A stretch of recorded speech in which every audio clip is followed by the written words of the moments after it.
responsive audience. Let's see, what have I got in this folio? Absolutely nothing. What happened to the run sheet? I almost didn't do the show. You saw me, I was going to walk off right there, and then before the show even begun, it was already over, as far as I was concerned. Oh, yeah, so 2001 show. Oh, right, this is still hanging around. We didn't throw this one out. Oh, the good old days. Elle will be coming up tonight. Oh, no, sure.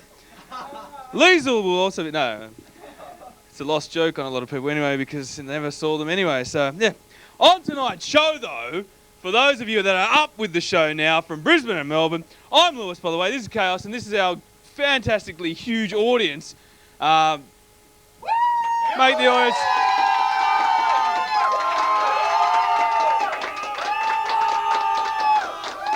Let's meet some of the audience members, actually. Maybe not, no. Maybe. Tonight's show, we've got Nick's Notes with Chimera.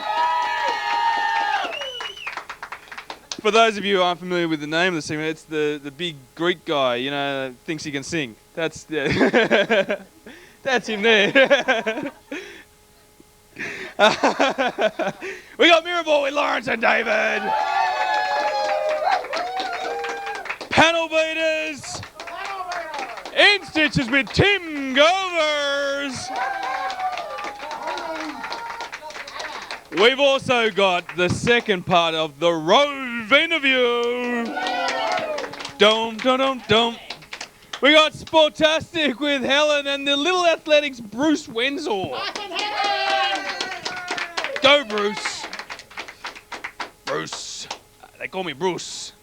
We got Night In with Dan and video footage.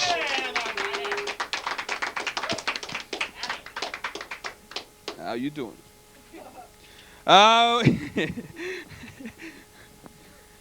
Okay, we've also got, we're going to have Natalie come in and tell us what band or what singer we have on tonight. Please put your hands together for...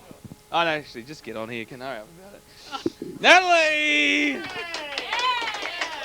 And her big rapper necklace.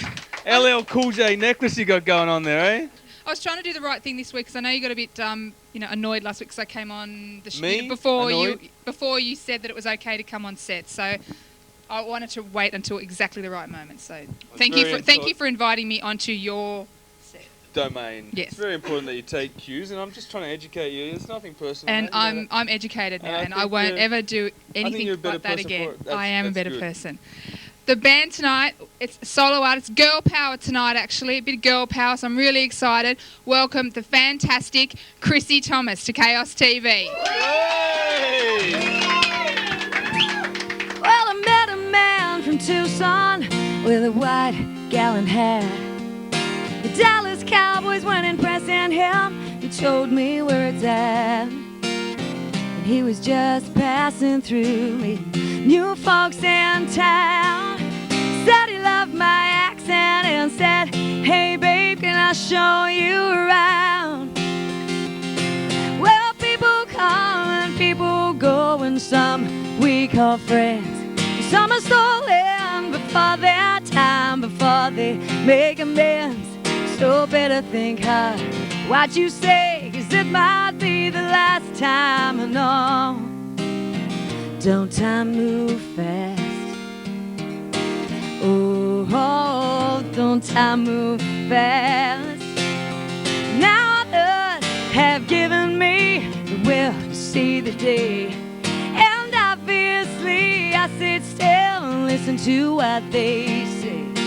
25 years from another man might help me from going down now. What's the point in learning more if you can't see what they found? Well, people come and people go, and some we call friends. Some are stolen before their time, before they make amends. So better think hard what you say, 'cause it might be the last time. And no, don't time move fast. Oh, don't time move fast. Don't time move fast, yeah. Sometimes I think about growing up in the Appalachia. because of that, I appreciate the warmth of a stranger's smile, smile, yeah.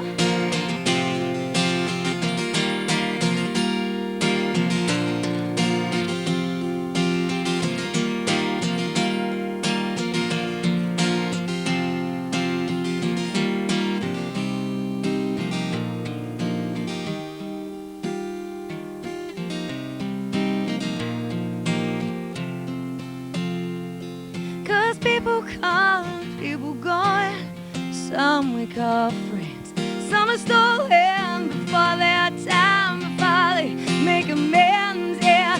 People come and people going, some we call friends. No, don't time move fast. Hey, yeah, yeah. Well, people come, yeah. So better think hard what you say, 'cause it might be the last time. I know, don't time move fast. Oh, oh, don't time move fast. Oh, say my time went fast, yeah. Thank you. Thank you, guys.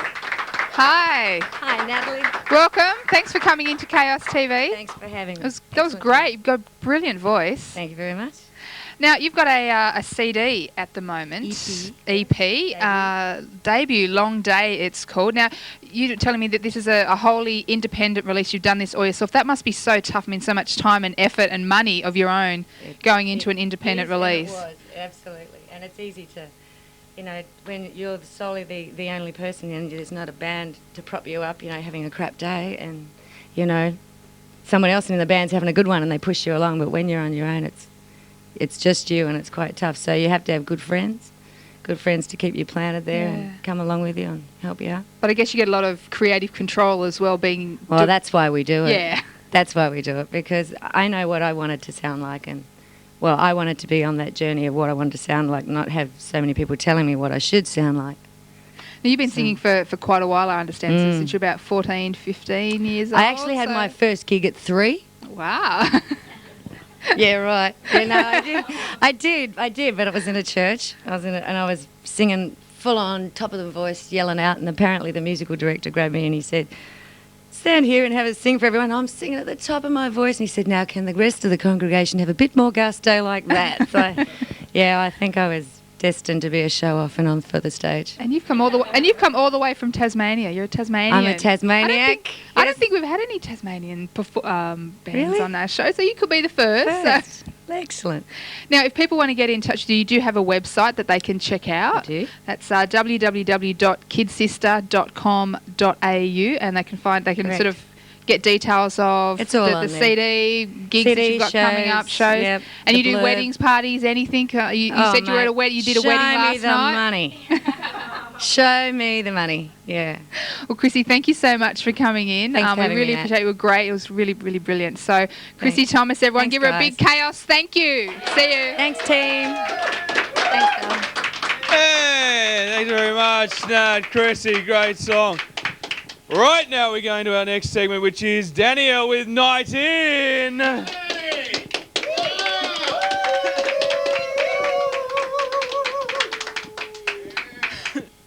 Thanks for that, Lewis.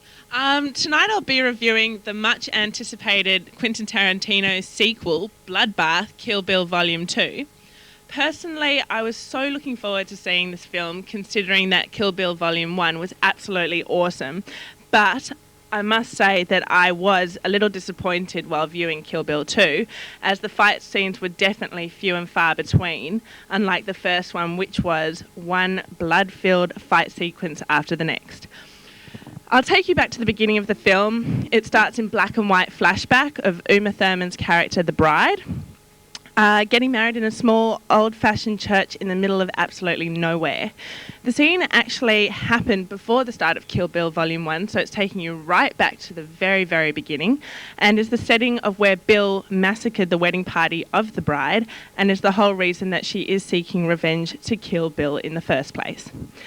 The story then jumps to the present, where we find the bride on a quest to seek out Bill, of course, as the title implies, and the audience is finally told the connection between the infamous Bill and the bride, and she finds herself having to deal with the rest of Bill's clan before she finally gets to meet the man himself face to face. The plot is often confusing at times, jumping between the past and the present without much explanation in between. In some parts, the movie goes by in such a blur, so fast that the audience is left scratching their heads, wondering what had just happened and why they really had missed the point of the whole scene. I think I even lost count of how many times Uma Thurman was killed and came back to life. Basically, the only fight scene worth a mention is between Daryl Hannah's character Elle, who's part of Bill's gang, and the bride, played by Uma Thurman. This is more than your average catfight between two feisty, hot-headed blondes. They really managed to shake up the screen and create the only real action-filled sequence in the film. Overall, this sequel is a little bit of a letdown considering how awesome Kill Bill was. And Tarantino got way too caught up in the long-winded monologues rather than getting straight to the actual point with this movie. I would rate it a disappointing 2.5 stars out of 5 and only hope that Tarantino steers well away from sequels in the future. That's all from me, but I'll be leaving you with a clip of the fantastic fight sequence that I mentioned earlier between Elle and the bride. Enjoy it and have a good weekend. Good night. Yeah.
Okay. Pretty cool, Bill. I'm giving away a CD. I'm going to give away 100 of these CDs. This is Chrissy's CD, Long Day. And there she is there, about to take off her singlet top. And we're going to give 100 of those away. Give us an email. Actually, she's taking off clothes right now. Maybe we should go over to her now. She's looking. She's like, am I on air? I'll do it. I'm a performer. agent@chaostv.org.au. Get the camera over. Quickly, hurry up a minute.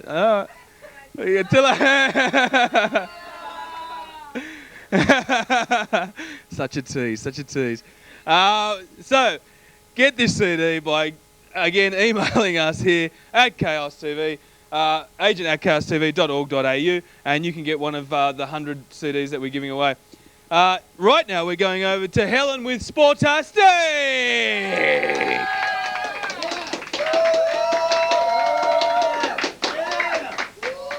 Hi, and welcome to Sportastic. I'm Helen Schuller, and with the Olympic Games still fresh in our minds, I thought I'd delve into the world of little athletics, where it begins for a lot of our athletes. So tonight, let's welcome Darren. He's from Little Athletics. Welcome, Darren. Thank you very much. Thank you. Great, well, thanks for coming in, Darren. Now, firstly, tell me a little bit about what Little Athletics is. Little Athletics is a sport primarily for 5 to 15-year-olds. Little Athletics provides a chance for those children to go along to a weekly competition where they get to be involved in modified track and field events at a local venue. Excellent. Now, tell me, I know some of our athletes have been involved in Little Athletics. Tell me who's been involved and how. Yeah, so one of the big names who competed at the recent Olympics was Jana Pittman. She was involved in Little Athletics. Melinda Gainsford-Taylor was involved in Little Athletics, and Jane Saville, just to name a few. But Little Athletics isn't just about, it's about your personal best, isn't it? Yeah, look, we're very strong on that. We talk about, when we promote Little Athletics, the motto, family, fun and fitness. Fun being a very important word. We talk about just trying to be your best. You don't have to be the best, you just have to try and be your best. So we very much like to emphasise personal bests, and we're not about elitism or winning all the time. It's just trying your best no matter what, really. And now, what events are covered with Little Athletics? There's a broad range. All the running, jumping and throwing events. We do, of course, the sprints and the middle and long distance. We do the shot and the discus and the javelin for certain age groups, the long jump, the triple jump for certain age groups, the high jump, walking races, all of those different types of things, depending on how old you are. And now it's something that happens right across Australia? It does, yes. Little Athletics does occur right across Australia. We have approximately 500 Little Athletic centres all around in metropolitan areas, country areas, isolated areas. Pretty much anywhere you go, you can generally find a Little Athletic centre. Excellent. Now, it's also the young people being involved, but it's the parents as well. Yeah, Little Athletics is actually quite a volunteer-intensive sport. As I mentioned before, our motto is family, fun and fitness, so there's also the opportunity for adults, older brothers or sisters, uncles, to go along, because if you go along to your local Little Athletic centre, you'll see lots and lots of volunteers working really hard out there, raking the long jump pit, timing the races, doing the administration, doing the starting work, just, cooking the barbecue, all those different types of things. You need a lot of people to actually run Little Athletics. And it's also, there's some school-based programs for Little Athletics as well? Yeah, right across Australia. It varies from state to state, but generally we go into schools and do a fair bit of coaching and skill development work. Mainly in primary schools. We do a little bit of high school work, but pretty much in every state there's some type of coaching development activity within schools. But it's really just getting in there and becoming involved and having fun, isn't it? Yeah, look, Little Athletics, try your hardest, just do your best. Little Athletics is the basis of a lot of other sports. We do the basic skills of running, jumping and throwing, and of course if you can perform those skills fairly well, you can, it does help you in quite a lot of other different sports also, that's right. Because it's the development at a young age with the 5-year-olds right through up? Well, we do skill development activities for all the different age groups, and it doesn't matter if you don't join Little Athletics as a 5-year-old. You can actually join at any age group. You can come in, as a 10-year-old, a 12-year-old, a 15 or under 15, a 14-year-old if you do like to do that. So yeah, it's available to everybody. Now, I was involved in Little Athletics as a kid. I remember my brother used to do the triple jump down the hallway of our house. And I think a few of the other Chaos members used to be involved in Little Athletics as well. But you were involved in Little Athletics as a youngster? I was involved in Little Athletics. Yeah, I started when I was about 6 years old. Yeah. And in fact, Little Athletics, when it first started, was only for 9 to 12-year-olds, and over the years it's expanded. And I know when I was involved, it only went up to 12 years old, but now it has expanded, so it pretty much caters for 5 to 15-year-olds, and in some states, 4, maybe 3-year-olds, depending on where you do go to Little Athletics. Now, I wasn't very good, and so I always tried to beat my personal best, but if you want to beat your personal best and become involved in Little Athletics, now you can log on to their website. It's www.littleathletics.com.au. Thank you so much for coming in, Darren. The season's just about to start off again, isn't it? That's right, yes. Generally, most Little Athletic centres start September, October, and the season generally goes through till around about March. So it's a summer sport that goes for about 6 months. Great. All right. Well, thank you so much for coming in again. And that's all for Sportastic for this week. Yeah. Thanks very much. Yeah. If you can hear this song, it's in the background. LMC versus U2, courtesy of Central Station Records. I'm giving away 117 of these ones. All you got to do is email us. Take me to the clouds above, baby. agent@chaostv.org.au, and you can be in the running for one of 117 of these singles of LMC versus U2, Take Me to the Clouds Above. Right now, however, we are going over to the second part It's kind of like Kill Bill 2, Off the Road.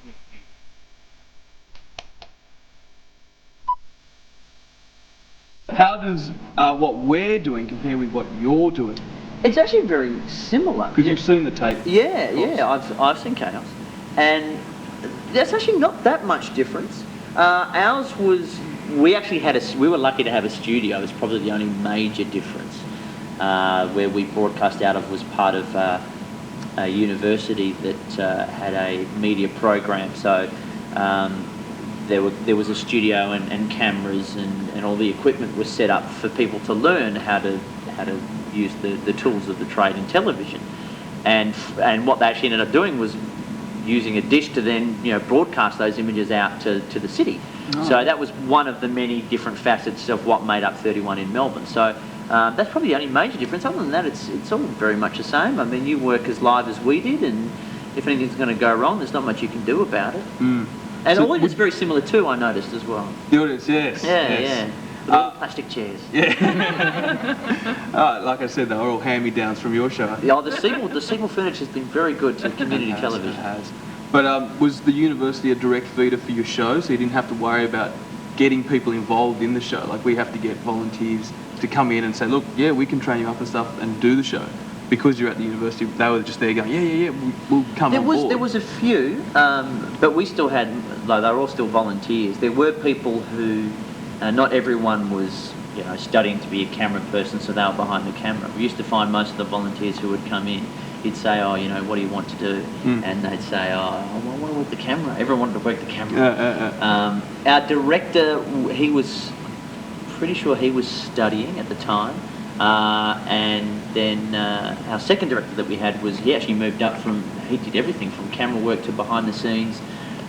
So he had a really good grasp of everything. But we did have a lot of people that would the call would be put out, that there's work available if you want to come down and learn your craft. Did you ever have an interest in anything behind the cameras, or you just went, no, put me in front of the camera straight away? I mean, I wouldn't have mind. I now and again, even just when we're blocking stuff here, I've been to rehearsals for after the game, another show that we make for 10, and I sometimes, while they're blocking things, get behind the camera, and I enjoy that a little bit. It's good fun. But I never really had many other aspirations, so I didn't really want to get in front of the camera. I was happy to be part of the show, and they just asked me to host after we did the pilot. They liked what I did, but I wasn't initially earmarked to be the host, so you don't knock that back. Did you? If they said to you, "Do you want to host?" Would you go, "No, not for me"? Well, yeah. You see. But did you push anyone down the stairs in order to get the host role? Oh yeah, of course, and they were good stairs too. Yeah, spiky bits. Oh, good. Yes, got to have that. Exactly.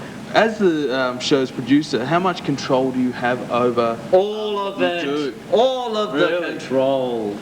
Do you become a bit of a control freak? No. Look, I don't really have all that. All that means is I'm just kept across everything that's going on, but there's a lot of decisions that are made that are made by other people, because we've got a lot of very capable staff who don't need to be asking any kind of permission or advice on anything. So it's more just once it sort of gets down to the nitty gritty, I'll just sort of give everything a once over and make sure I'm happy with it, and we're all happy with it, really. What about do you pick and choose who you want to interview on the show, or are they generated? Is there a list generated and you go, yeah, that one, that one, that one? It's a bit of both. There's a bit of us fishing. I mean, we fish as much as anybody else. We might hear that person X has a new movie out or something, so we might say, well, that's a good indicator that they'll be on the promotional trail and wanting to talk, because most people will otherwise not really have any desire to chat with you unless they've got something. What are they going to get out of it? I guess is what is the underlying motive. So, but then now actually we got a pretty good reputation, and we actually have people who offer their talent to us, which is nice. Was there any one person that you particularly chased because you went, I want them on the show, I'm a big fan? You got to pull out all the stops. When we first started, one of our guest producers said to me, "Okay, what's your wish list? Who are some of the people you'd want to talk to?" And the wish list I gave her was very varied. It was everyone from wrestler David Attenborough to a wrestler by the name of Mick Foley, who's also a best-selling author. So I think that confused her a little bit. And we've had enough wrestlers on that I'm happy. and we had David Attenborough on, but he was meant to be in studio, but he cancelled his tour, so we actually had to do it by satellite. But it was still a thrill to get to talk to him. So my absolute wish list has kind of been taken care of. But there's still, I mean, other people like, you know, if Robin Williams was offered to us, or a huge name like that, you just know it'd be great fun. We've had Robin on satellite, and he was a blast. But you know, again, to have him in as part of the show live would be tremendous as well. So there's lots of people who maybe aren't on any specific list, but if they came up, like we'd leap at the chance to have them on the show. Yeah, right. So you're a bit of a fan of the wrestling, I take it. But I'm curious as to what sort of television and radio you watch and listen to when you're not making it. Well, radio, because I'm contracted to a particular radio network, I feel obliged to listen to their music somewhat. Oh, right. So, but we also get I listen to a lot of CDs because we have a lot of bands on the show, so we have a lot of singles from a lot of people that come across my desk. So I try to listen to as much as I can. TV, obviously I like the wrestling. I watch a lot of, again, I like a lot of tense content like The Simpsons. I watch Futurama, which is a 7 show, but that's made by the people who make The Simpsons, which I like. And also... Actually, I think I heard you saying that on the radio the other day, that you had a backlog of Futurama videos yeah, that you were going to Series catch up 2 with. is out on DVD, and I haven't watched all of Series 1 with the audio commentary yet, so it's a bit of a rule of mine at the moment that I'm not allowed to buy a new CD until I've watched... You know, because you get to a point... Pete Hellier's got the same problem where you buy so many that you kind of bought your next one before you've watched your previous one, and then you've got a bit of a backlog where you've got this huge cabinet and half of them you haven't even watched yet. Yeah, right. So that's a little rule I've set myself, is I'm not allowed to get the new Futurama box set until I've watched the previous one. So there's that, and shows like, I'm a bit of a fan for reality shows like Big Brother and Australian Idol. I'll be interested to watch that when it's on, and like Survivor I love, and The Amazing Race, which most people don't seem to get into. It doesn't rate very well here, but I think it's brilliant. That's actually one of my favourites too. And do your parents still expect you to get a real job? I think I've got one now, so I'm actually okay. But they never pestered me about it at all. I was actually studying fine art, and I was 2 years into my degree, and said to them, I'm actually, because I was actually still living at home, and I said, I'm gonna move out of home. And my parents said, right, well, where are you going to move? Thinking, you know, suburb X in WA where I was at the time. And I said, no, I'm moving to Melbourne and I'm going to become a comedian. I was already doing a bit of stand-up in Perth, and I thought, no, I'll make a go of it in Melbourne. They might have been on the inside thinking, wow, our son's really mental. But on the outside they went, no, go for it. And I think they were just happy to see you go, right? Yeah, whatever, go. It was strange that they had my bags packed before I made that decision. So there you go. Anyway. Rove, thank you very much for the interview. Very a pleasure, thank you. Give a small community television station like Channel 31 and CTV1 and Chaos a go. No, an absolute pleasure. So thanks very much, and best of luck with it all, because you know it's where I started too, and it's a great place to be. Thank you. Thank you. That's been Rove McManus for Chaos TV.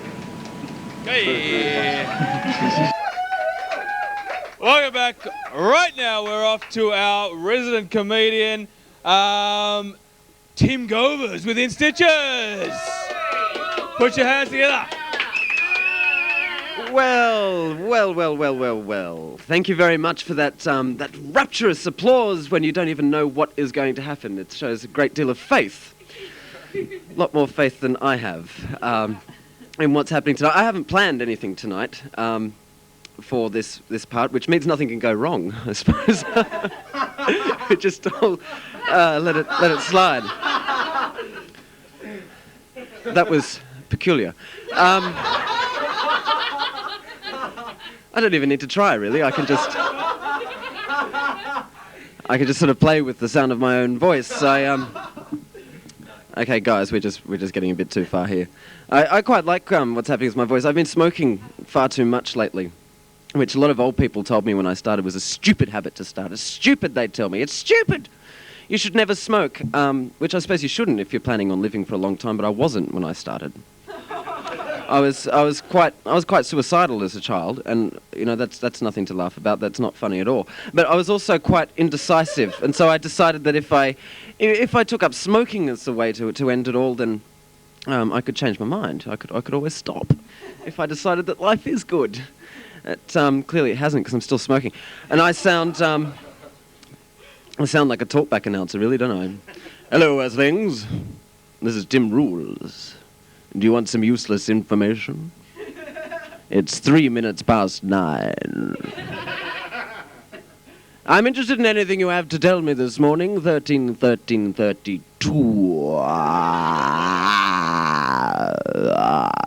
is the number. Those watermelons are reaching screaming from the rooftops again, aren't they? You know who I mean. The Greens Party. They stand for a lot more than the environment these days. They're certainly green on the outside, but they're pretty red on the inside. Ha ha ha ha ha ha. I mean, who do they think they are? They want equality for all, universal education, and a sustainable environment. What do they want next? Unbiased media coverage. I've got Bruce on the line. Yeah, hello, Tim. I love your program. Of course you do. I control your little mind.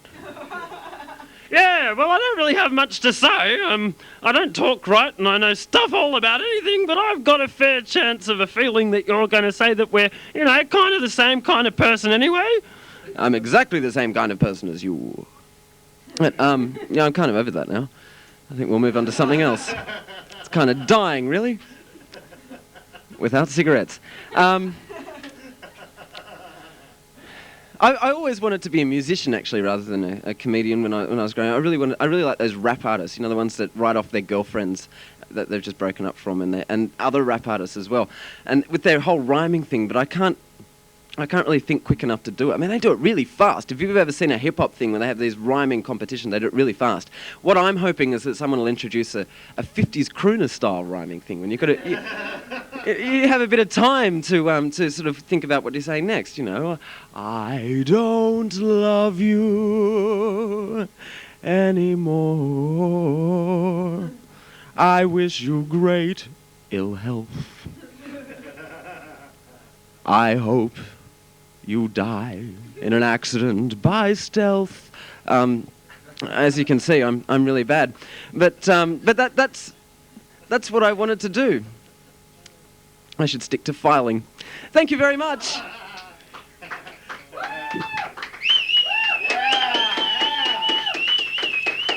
That's right. Give it up for Tim Govers, everyone. Yay!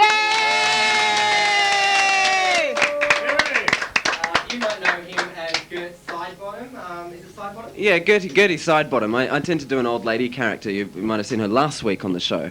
And I actually do that well.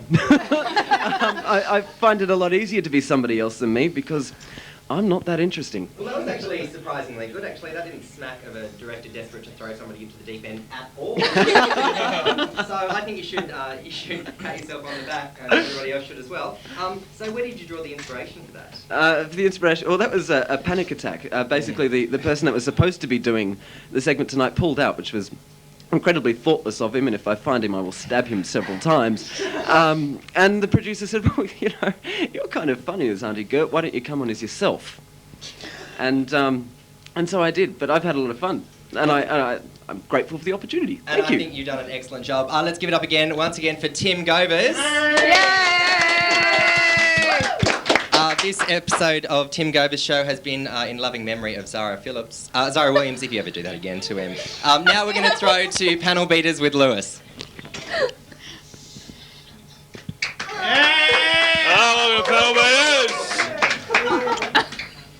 Hello, welcome to panel beaters. Hello, and welcome to panel beaters. Hello, and welcome to panel beaters. On tonight's show, I have Natalie, Sarah, and Rebecca. Put your hands together. Or put your hand together, as the case may be, with our limited audience tonight. I thought we'd talk about an article where they're talking about the fact that people are wanting to be married by their late 20s, but are encountering troubles with this because they're apparently they're highly selective, or they're finding that people aren't on their wavelength, or don't have the same attitude to life. Do you have that problem, Lewis? You're finding people aren't on your wavelength? Oh. No, I find I'm in sync with everybody, but I think we're all... Most of us. Yeah, we're all out of sync. Yeah, exactly. I'm fine. It's just you guys that are whacked. Okay. So, what about yourself? What's the attitude? Is there a changing attitude towards relationships and marriage? Apparently, according to this article, plenty of people are wanting to get married and aspire to being married by their late 20s. But despite that, 50% of men in their late 20s and 46% of women are not in a relationship at all. I think people are wanting to depressing. experience. They're wanting to go travel and they want to have fun. So if they're traveling, they don't want to be sort of tied down to a boyfriend or a girlfriend back home that they can't, maybe have fun and meet a few people when they're overseas. So they want to have all those experiences when they're young, whether it be traveling or anything like. And then they sort of come back and go, okay, well maybe now I'll find my boyfriend. I'm ready to settle down. And by the time they've done all that traveling, yes, they're in their late 20s. So. But they've experienced life, I guess. They've experienced a bit of life before they do that whole settling down relationship thing. Sir, what do you think? I tend to agree with Nat, and I think too, because de facto relationships are so acceptable in society these days, that a lot of people just feel, well, what's the need, really? Legally you're covered just as much in a de facto relationship. And the cost, depending, if people do want to get married, you do have a range of options, but it's a cash trap. The people that supply services for weddings and stuff, know that they've got a good deal going when they've got a couple there, right for the plucking lots of money out of, So I've got it's a very, very lucrative business if you're operating married-related services. Yeah. I've got a friend, he's going to get married and he's decided that he's going up to Nambucca Heads. It's going to be sandals on the beach, getting married up there, renting a few cabins and just putting all their money into everyone just having a good time. And it's not worrying about hiring of suits, venues, food, what the menu's going to entail and all this sort of stuff, and just do it for the sake of doing it and having people that you like and all having a good time and celebrating the fact that you're going to be together rather than all the pomp and ceremony. Rebecca, what do you think? Well, I agree with you. That's interesting in itself. But That you agree with me. That's interesting. That's the point. I'm agreeing. So what aspect exactly that you think you're down for going to Nambucca Heads and getting married? Yeah, or? Definitely. And I mean, as far as marriage is concerned, I'm not really for the whole institution and the marketing behind it, the wedding dresses and so on. It's I think we can let that go, move on, and commitment ceremonies definitely. It's more about focusing on the relationship as opposed to focusing on the marriage. Like, everyone's worrying about, am I going to get married or who am I going to marry? Let's think about the relationship itself and working at the relationship. That's where the focus should be. Yeah. But then you get you hear about these girls and they're putting together scrapbooks of bridal gowns and planning stuff out from their high school years. That's just ridiculous. Like Monica on Friends. I think Monica on Friends had something like that, yeah. But you see that played out. One of my favourite things to do is read the Sunday papers and actually have a look. And I think the Telegraph has, the Sydney version of the Telegraph has the big page with all of the girls wearing exactly the same thing with, and it says, how many people are in the bridal party, and then I think the other newspaper has its own version. So it's almost like a rite of passage, like a female princess thing, And have you seen how many bridal magazines you can go in? You can go into the news agency and how many bridal magazines they're making money out and they have these bridal expos every year. It's like you have to get married, because they've got all these. Every year there's like in Sydney and Darling Harbour, there's like 2 or 3 bridal expos at least, every year, and it's like, So are we saying that it's more about girls having an infatuation with the whole princess kind of scenario, and that's why, who are these people that are getting married? We're all sitting here going, why would you spend that much money? So is it media hype? What, convincing us that that's the right thing to do? It's convincing us. The money that they're making out of it, the magazines, the publishers, the caterers and so on, they're making money. Well, look, and they want to keep it going. They want to keep the fantasy going that this is something we need. And people like Britney, Britney's doing market below tracksuits and weddings now. That'll be the next trend now. You get J-Lo with the tracksuits, it's Britney with the wedding deluxe tracksuit. Right. She's so trashy, isn't she? She's a trash bag from hell. Oh, yeah. Unbelievable. She's a tracksuit trash bag from hell. Tracksuit, below tracksuit, a trash bag from hell. Yeah. Any final words, Nelly? I just think, it's weddings they're becoming like flowers on Valentine's Day. It's all about the commercial side of it. Do you want to get married? It doesn't bother me one way or the other, to be honest. I don't want to. I don't think I'd be. I don't think I'd be the whole. Yeah. Sarah wants to get married. She wants the whole pomp and ceremony. This is going out to my family in Melbourne. I better not say anything. But you've never had the whole booklet or No, folio? God, no. No, I decapitated all my Barbies when I was a child, so I've always... So what's the marriage ceremony going to be for you? What would be satisfying? Commitment ceremony, something simple and friends and family and plenty of alcohol. I'm just going to go to a pub, I think, and just have a big party at the pub or something. I thought you might do something different for a change. That's my Penal Winners for another week. Thanks very much to Natalie, Sarah, and Rebecca. Penal Winners. We're off to our next segment. Mirror Ball.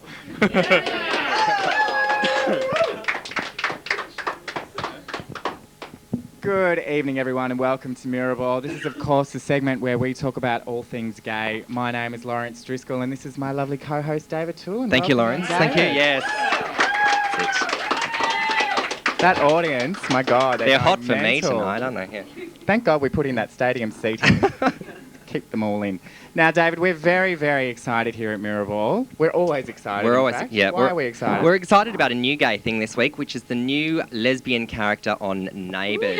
Yeah, absolutely. Go Ramsay Street. Welcome to 2004. Yeah, exactly. Yeah, go Grundys as well. It's the first time they've really brought in a lesbian. Oh, actually, no, that's not really true, is it? We've had a couple of lesbians on Australian TV before. Neighbours is quite odd, you know. You would think, when you think lesbians on TV, you think the L Word, you think Buffy, Willow, Buffy, you think all the cast of Prisoner. Yep. You had to be, in fact, you had to be a lesbian on Prisoner, or your arm was in that iron press. As soon as look at you. And most recently on Play School. Yes, absolutely. Yeah. Hot lesbian mothers doing absolutely outrageously normal things. What an outrage. Crazy stuff. But yes, Neighbours has always been the stalwart of family values, so we're a bit surprised that they've whacked in a lesbian, but good on them. But I think our audience will be a little bit surprised, as we were, to find that there is quite a few homosexual undertones throughout Neighbours. It's a hotbed. And we were just as confused and just as shocked as you all are right now. But as I can see. Yeah. But if you think about Neighbours and you think about the theme, Neighbours theme, okay? So we broke down the theme, the theme song that they sing at the start. Look, so we'd just like to take you through it. It's the gayest theme song I've ever heard in my life. And it was written by Barry Crocker, who's the gayest straight man I've ever met in my life as well. He's like me going down on you in a gay club. Yeah, with the word gay above us. He's so that gay. Let's break it down for you to into gay speak. Have a listen. I think you'll find it's very cleverly disguised lesbian innuendo. Neighbours. Everybody needs good neighbours. Just a little understanding. Just a little understanding. That's because we know lesbians understand that men are bad. Yes, exactly. And they should stay away from the lesbians understand that they should never really take any pride in their appearance and should just sleep with other women. Lesbians are very understanding. That's why they're usually counsellors. Youth workers. They're vets. They work with animals. Oh, you've got to be understanding with animals. Yeah, you've got to be understanding with them. Whales and dolphins and dogs. They just love them. They understand that you've got to take care of your front yard. Oh, yes, they do. They love a bit of gardening. A bit of gardening. And they also love a bit of gardening downstairs. In the female garden. In the female garden. Tending to that garden. Keep that nice, ladies. The second line, neighbours should be there for one another. And that's, of course, when the male patriarchal hierarchy lets you down. Yes. As it always has. And it will. It's done all the way through history. It's more frequent than El Nino, really, the way that patriarchal system lets us down. So that's why you're all lesbians there as well. Yep. And that's when good neighbours become good friends. Good friends. We all know what that means, don't we?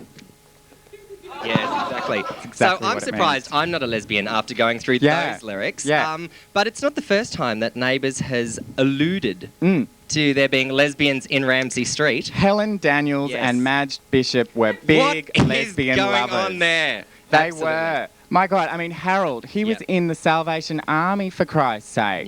They don't have sex. They play the tambourine. That's it. If I had Harold as my husband, I'd be a lesbian. And he went missing for so long. And we all know lesbians, if you watch Basic Instinct, lesbians are psycho killers. Serial killers. So it's probably Madge trying to bump him off, missing Madge. But then he came back, so obviously clearly not a killer, Madge. Helen was single for so long. Yes. She was an artiste as well in her twilight years. Lesbians are artists. Yes. And who's she related to? Oh, well, she's Kylie Minogue's character's grandmother. Grandmother. So that's You can't get any gayer than that. You cannot get any gayer than that at all. So that's the sort of the illusions that Neighbours have done in relation to lesbian characters before. Now, there's a real opportunity for Channel 10 to actually do an interesting thing here and not use cliches or stereotypes. But fuck that, we don't think they'll do that at all. So we've come up with some plot lines that we think Channel 10 are going to use for the new lesbian character. The first plot line would be that our lesbian character forms the first entrant in the Mardi Gras parade. Yes. Unfortunately, she will be the only one in it. Yes. And because Helen and Madge have moved out of Ramsey Street now, so well, Helen died, didn't she? Yeah, that's right. Yeah. Well, that's moving out. Isn't it? So that's true. They both died. Sorry. Oh, jeez, we've been shouted down from the stadium. They've dead. Okay. Yeah. And of course, but Toadie has actually offered to drive the bus that they're going to go on because he does own a KD Lang CD and watched an episode of Ellen. He's in with the lesbians, and I think he might be a bit bi-curious because Lord knows he's not getting any poontang from the other women in the street, is he? No way. Cindy is certainly not putting out Cindy, for him. No, and neither is Helen or Madge, as we've just been told. Second plot line could be bringing back Holly Valance's character Flick because her character has her career has just gone from strength to strength. With, moving on to the 1-800 reverse ads. Reverse your career right back into Neighbours, Holly Valance. I think that they could probably introduce her as a love character, a love interest for the new lesbian character. Yes, Yeah, bring it on. Yeah, the one lesbian in the audience is clapping. Loving that. Yeah, and because as you would know, being a lesbian, you have to be taken as a serious actress. You have to play gay. Yeah. So I say let's bring Holly Valance back and get her going down on a woman quick smart. For sure. Yeah. In fact, bring back all soap actresses or ex-soap actresses. Melissa Couts, she's desperate for a buck these days. Bring her back for a menage a trois. Alyssa Jane Cook. Carrie-Anne Kennelly. Yeah, Carrie-Anne Kennelly. She'll do anything for a couple of dollars on a Channel 9 gig, won't she? And Bruce Samazan. Let's just go crazy. Bring back everyone. The next plot line that we have. The next one, she forms a duo with Delta Goodrem. Trying to tap into that niche market of the lesbian band. That's right. Well, everyone knows Tattoo. Yeah, everyone knows Delta was born to try. Yeah, so why doesn't she just try a bit of lesbianism? Try a bit of. Yeah. Give that a go, Delta. I can see them filming sort of a band a la the Indigo Girls, and maybe entering bit of titties. Entering in the Eurovision Song Contest for the planet the planet Ark. The island of Lesbos. Yeah, the island of Lesbos. Yeah. And they would probably win. They've got a couple of things on their side. Lesbians are hot, number one. And Delta has cancer. So she'll probably get the sympathy vote because she's made cancer cool now, so I'd vote for her. So that's the third plot line we have for you there. Now, some quick tips before we go. For our wardrobe ladies on Neighbours, we don't want to... Don't break out of the box. No. Don't dress them up in something that a lesbian wouldn't wear. No lipstick. We don't want lipstick at all. So basically no heels. No.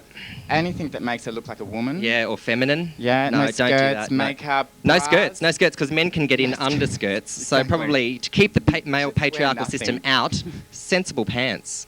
Dungarees. No bras. No bras. Because lesbians don't wear bras. No, none of them do. None of them do. They burnt them all. They burnt them all in the 60s when they started sleeping with each other. So... things that they might want to dress her up in, sensible shoes. Pop along and pick up a pair of Hush Puppies. Yeah, bring it on. Yep. Some flannelette shirts. Yep. In fact, I think they wear exactly the same flannelette shirt. They all have the same from the one piece of historical lesbian flannel we're still cutting shirts out of. Anything by Bonds. Bonds dress lesbians, particularly in Sydney. I don't know about you, Brisbane and Melbourne lesbians, but that's who dresses our lesbian sector in Sydney. Dungarees. Yeah. Yeah. Anything that makes you look like a man. Yeah, for sure. So that's pretty much where we think Channel 10 is going to go with that. They've got a real opportunity to actually do the right thing and not, stick with cliches or stereotypes. But it's Channel 10. They're clearly not going to do the right thing. Right, yeah, obviously. So, but anyway, we will be watching Channel 10. I know Lawrence will be watching, and I'll be watching, and we'll be here to give you updates should anything outside the box happen. That's been Mirrorball for this week. I've been Lawrence. He's been a lesbian. Stay gay. Stay up.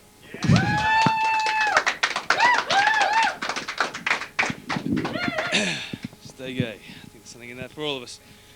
Okay, we've had a number of CDs that we've been giving away. There's about 117. It's down to about 52 now. We've had a few emails already. For this one, LMC vs. U2, courtesy of Central Station Records. Also this one, our featured artist tonight. Yeah, what's his name again? Chrissy, the Thomas, that's right. Give us an email, agent@chaostv.org.au. and we'll get those sent out to you. We are going to have a few compilations, so we're going to have the best of the best. Believe it or not, there is a best of Chaos. It's the ones where the cameras are working and the sound works and people talk and it's all good.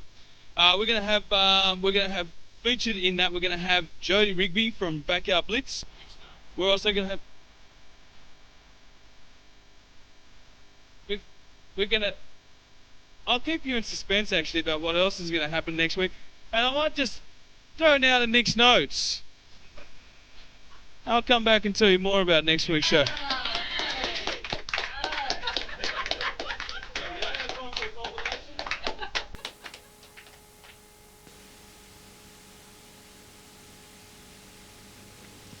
Chimera are one of the fastest and most furious bands on the international metal circuit today. They've been referred to as leading the charge in the new wave of American heavy metal. They're touring Australia with band In Flames, and they've come in for a chat. Please give us a warm welcome to Jim LaMarca and Matt DeVries. Hello. Guys, thanks for coming in. Tell me, Jim, what is the new wave of American metal? What does that mean? Well, the new wave of American heavy metal, or just the new wave of... New wave of American heavy metal. It's a bunch of the new bands that are kind of on the circuit right now, you know, us, Shadows Fall, God Forbid, Lamb of God, Killswitch Engage. You know, it's just a new breed of metal bands, you know, that's from America. I know that Lars Ulrich from Metallica referred to often the new wave of British heavy metal. And Yeah. There's these waves of British and American heavy metal, new wave and the old wave. So what was he referring to when he's saying the new wave of, say, British heavy metal, the old wave of American heavy metal? Oh, the old wave of American heavy metal, like the Metallicas, Anthrax, Yeah. Megadeth, Yeah. like that kind of stuff. Yeah. And what? So the British wave was your Iron Maiden, Iron Maiden. Saxon, Yeah. and the British wave that came out. Yep. Guys, Chimera's a cool name. Tell us, where did the name come from? What does it mean? It was our singer Mark and our old guitarist Jason got the name out of a dictionary. They just pretty much thought the name was, you know, interesting, so they looked it up, you know, the meaning and whatnot. And it's a mythological beast comprising of several disagreeing animals, so that kind of describes us, you know, 6 different individuals, and somehow it works when we get together, you know, on stage or writing music. So that's how we got that one, stuck with it, and it's pretty cool. It's one of those names that stands out, you know. So because people can't pronounce it. Because they can't pronounce it. Okay, a talking point. Yeah. Chimera, Chimera, potato, potato. That's right. Yep. Tomato, tomato. Tomato.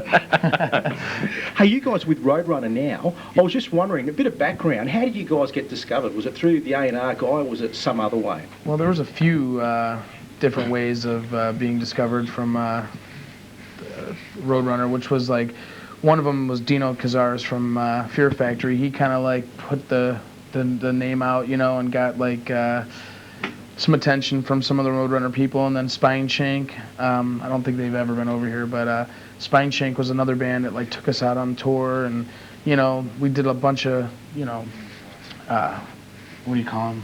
The shows, promo gigs, or yeah, I can't think of the name of the, you know, the shows that you play for the label people. You know, they about the industry shows. Yeah, industry shows, and they, you know, we played with them and stuff like that. So, yeah, I mean, it was just, you know, like a bunch of different people, you know, pushing us towards Roadrunner. So, you know.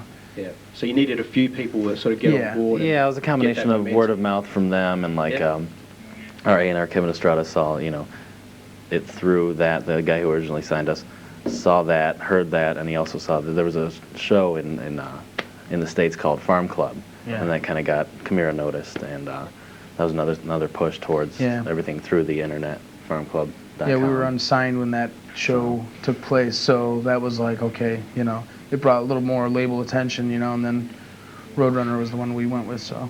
Would you say it was not who you knew, or was there a big sort of strategy that went into getting signed, or was it just the right time, right place? Yeah, there was definitely strategy, because it's like, you know, we played a, I think it was a Continental in New York City, while all the other showcase. That's the word you were thinking. Showcase. There you go. Yeah, there was a showcase. Spineshank. We were on tour with them, and there was a showcase show that we did at actually at CBGB's, and they were playing right up the street at this other place. So it's like, you know, we had to be there. We were in New York, so it's like you had to be there. You know, people came down to that show and then went right to the other show. So it's like, you know, you have to be there. And the Los Angeles shows, you know, those were definitely, those showcase shows in Los Angeles were just as important as the ones on New York, you know. Yeah. So. Yeah, I think it's a combination of all of it. You know, right place at the right time, talking to the right people, and strategizing what you do. Yes. You know, to get there. So. Yeah. That sounds good. You guys, your new album, Impossibility of Reason. Now, this is the third release, your second album, second with Roadrunner. Yep. What's the theme of this album?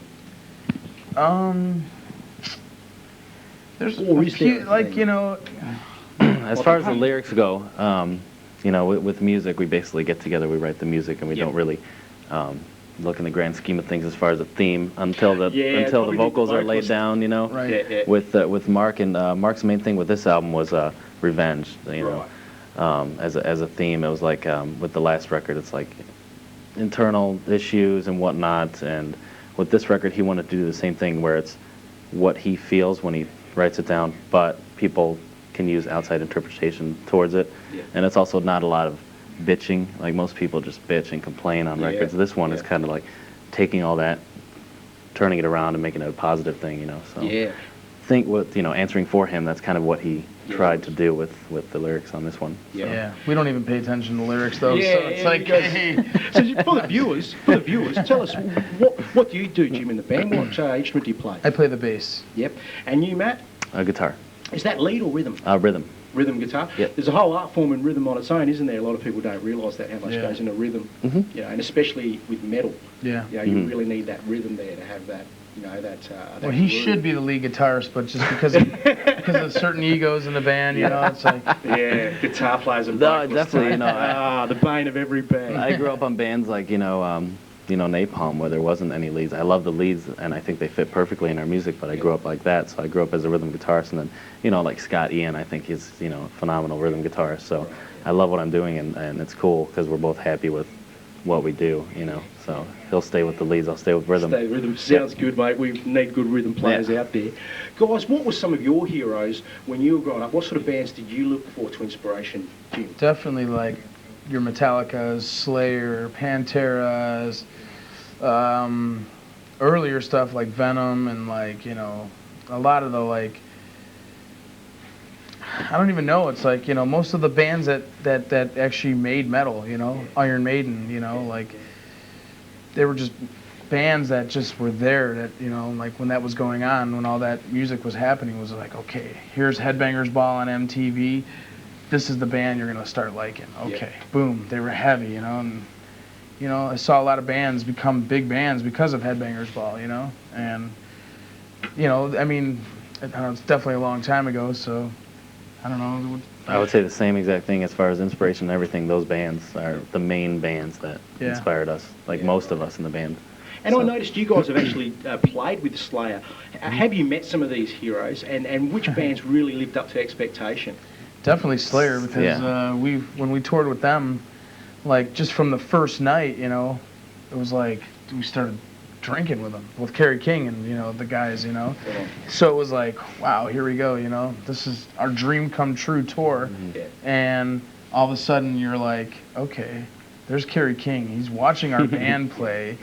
Should I feel nervous, or should I just be like, screw it, and just have a good time? And actually, it happened to be a great time. And then, you know, as you can tell, you know, it's like, I don't know, like.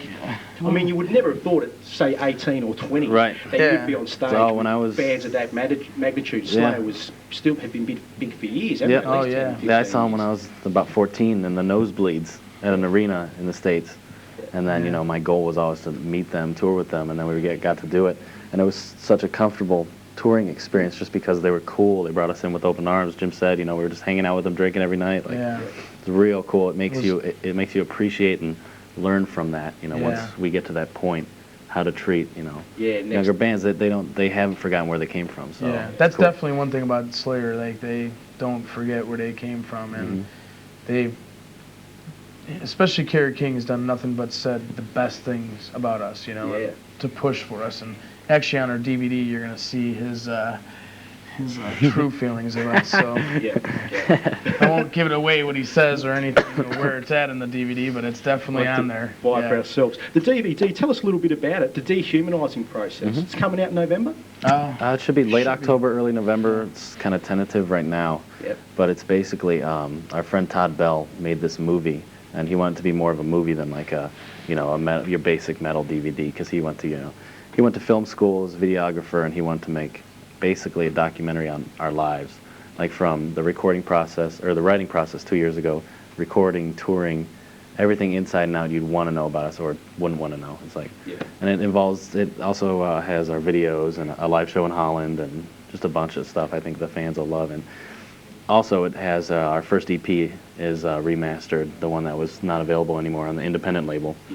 Comes with it. So for the price of a basic DVD, you get two. But you really get a true taste of what it's like, from when we started. I mean, like from the beginning of like the last like week before we were actually in the studio recording it, figuring out parts, and then the studio process, and then the touring process, and fights and whatever. There's not a lot of fights, but fights, see it all. Yeah, sounds great. Band members quitting. And It's a story. It's definitely a movie. It's like we're the characters though. So sounds fantastic. Riding off the Metallica film, it'll be something that a lot of people want to check out. Yeah. Guys, thanks so much for coming in. It's been great having you. Definitely. Thank you. No pleasure. We're going to throw to a video now. We're going to see a video off the Impossibility of Reason. This is called Power Trip. Check this out. This is Chimera Power Trip. Hey, you like that? That was a great interview with Chlamydia. Yeah, not bad. Nice guys, those blokes. What are they called? It's you can say chimera, but they say chimera. They say chimera. Chimera, like Camaro, chimera. Not that it's related to but that's how they say it. Yeah. I like the black that they had going. They blended in really well with the background. Yeah. It's a bit of a look that's going around in the metal scene. A lot of black. They like the black. Black's big, but actually they pointed out the album cover's white, so they're trying to get away from that. So, but obviously not in the dress. We were just commenting that you're a bit of a stomach model there in the clip, mate. Bit of a stomach model there, Lou. Take a bit of pride in it, I like to use the stomach where I can. It started from when I was a little kid. Mum got me into it early, and the stomach's my best part. Really? Let's have a close up of that. You got a bit of that. I don't know if I can sort of see it. It's sort of there. Alright, flash it. Flash it. But look, next week, you're the only one that's working at the moment. All right, no worries. This one's gone out on strike. So next week we're going to have compilations, and amongst those compilations you're going to see the guys from Fat Pizza, mate. Oh, mate, Fat Pizza. That'd be walkmates of yours, wouldn't they, mate? Bib and Paul Fan, that was a good one, wasn't it? Good interview. Jodie Rigby from Backyard Blitz, mate. She's a wannabe walk, mate, Well, not quite, but she's a good interview. Kwa and An Do, Vietnamese, but I'm sure they'd be happy to become a walk if that needs be, If they could, everyone would, eh? That's right, why not? And what was up with the Goaties, mate? I was trying to explain that there's a goatee quota, mate, There's only enough room for one goatee on this show, and that's me, mate. I reckon these visiting Americans, they should do their research. We should send it out, The quota system, so they understand next time. Anyway, Nick, mate, that's been cast for another week. And we'll be back again next week with the compilation and onwards and upwards from there. Sounds good. That's been cast for another week.